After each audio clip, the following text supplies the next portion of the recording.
Corset tutorial part 2. For this you need to have your lining material and your main fabric ready to go. Let's go! For the boning I'm using this Ridgeline. I like using the 8mm version. Line up your Ridgeline along the seam. I'm estimating around half an inch away from the top and the bottom. After that, just cut it and check. For the bust, you need to do the same thing, but you need to be careful around the curves. Make sure everything is flat when you align it. Because seams are the same on the other side, you can just cut the same length. After you're done, you're gonna notice that they're not straight. So what you can do is you can iron them. You can sew them curved, but it's easier to have them straight, especially for beginners. Now that they're nice and straight, you will notice the edges are scratchy. So you have to nuke them, torch them. And melt a little bit on the top so that it will be not scratchy anymore. This is one of my favorite tools. We can now sew the Regeline on the seams. Start with the center front. Line it up from the top, half an inch away from the edge of the fabric. As you can see, I'm sewing along this edge. This will take a bit of practice because sewing on that tiny edge is difficult. Once you reach the end, you have to pivot and sew.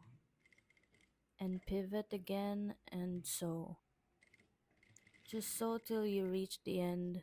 Pivot again. Sew, and I like to lock where I locked it in the beginning. This is me testing if it's scratchy. Along the bust is a bit trickier. You need to constantly check if it's in the middle of the seam. Just try and do your best to sew along the seams and do the same thing as before. Always remember to sew from the top edge to the bottom edge. After you're done attaching Ridgeline along all of the seams, this is what it'll look like. If you notice, the bust area is a bit too straight, so we'll take it to our ironing board and shape it. On the edge of your ironing board, just iron the top part so it'll be curved inwards. We do this to make the fit more better along the bust area. You'll see what I mean when I put it on the dress form. After shaping, you should have this nice curve. That's a very nice curve. Here it is on the dress form. If you can see, it's shaped really well. Now you can sew your main fabric to your lining material. And now you're done. Just kidding. Flip over the lining and then place your main fabric on top. Right sides facing each other, meaning seam sides should be out. I like to start from the center front. Make sure everything is aligned. Place a pin and then start sewing. Because the boning is half an inch away from the edge, if you follow the 1 centimeter allowance, you're sure not to hit any of the boning. Just keep going, making sure the seams are aligned. When you reach the end, you can now proceed to the other side. Basically, do the same thing. Sew along the top, make sure not to sew on the boning, and keep the seams aligned. In the center front, you'll notice this corner.